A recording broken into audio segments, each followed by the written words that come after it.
और ईरान के संबंधों को देखा जाए तो वो बड़े ही पेचीदा रहे हैं। दोनों के बीच कई मुद्दों पर ऐतिहासिक रूप से मतभेद रहा है। सोवियत संघ के दिनों में ईरानियों पर जिस तरह से जुल्म किए गए थे, उसको ईरान आज भी भूला नहीं होगा। लेकिन आज के संदर्भ में बात करें तो परिस्थितियां काफी बदल चुकी हैं और उसी के मुताबिक आपसी संबंध भी। आर्थिक और ऊर्जा के मामले में तो दोनों देश एक दूसरे के विरोधी रहे हैं, लेकिन पश्चिमी दुनिया से दोनों देशों की अदावत उन्हें अक्सर एक दूसरे के करीब ले आती है। बावजूद इसके अंदरूनी रार गाहे बगाहे निकल कर आती भी रहती है। एक ऐसी ही घटना की चर्चा अभी जोरों पर है। दरअसल रूस और खाड़ी सहयोग परिषद की मॉस्को में बैठक हुई, जिसके बाद ईरान की रूस पर नाराजगी साफ नजर आई। दरअसल इस परिषद में एक संयुक्त बयान जारी किया गया, जिसमें मंत्रियों ने 3 द्वीपों ग्रेटर टूनब, लेसर टूनब और अबू मूसा के मुद्दे का शांतिपूर्ण समाधान द्विपक्षीय वार्ता या अंतर्राष्ट्रीय न्यायालय के माध्यम से निकालने को अपना समर्थन दिया। यही वजह बनी ईरान के घोर नाराजगी की, क्योंकि ईरान इन तीनों द्वीपों को अपना अविभाज्य हिस्सा मानता है। दूसरी तरफ संयुक्त अरब अमीरात भी इन तीनों द्वीपों पर दावा करता है और वार्ता के जरिए समाधान चाहता है।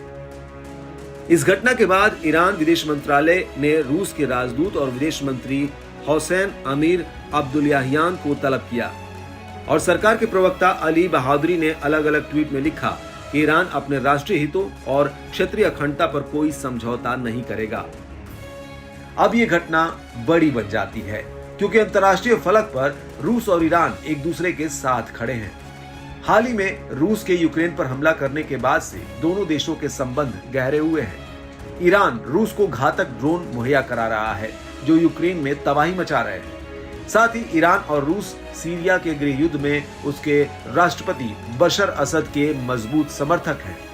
अब इन सब के बीच अगर इस तरह के प्रयास रूस की तरफ से किए गए हैं, तो ये सीधे तौर पर ईरान की दुखती रग को छेड़ने वाला मसला है, जिसका असर दोनों देशों के संबंधों पर पड़ सकता है।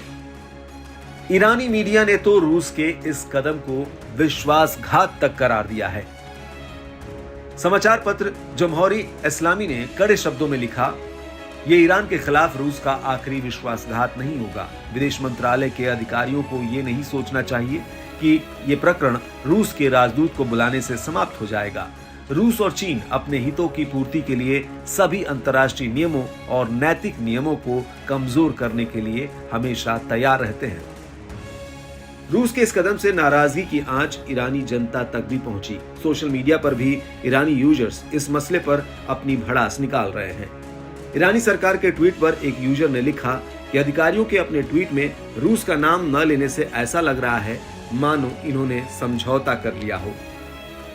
अब देखते हैं कि रूस अपनी इस कवायद को किस तरह से सही ठहराता है, या फिर उसका ये कदम दोनों देशों के संबंधों में फिर से खटास लाता है।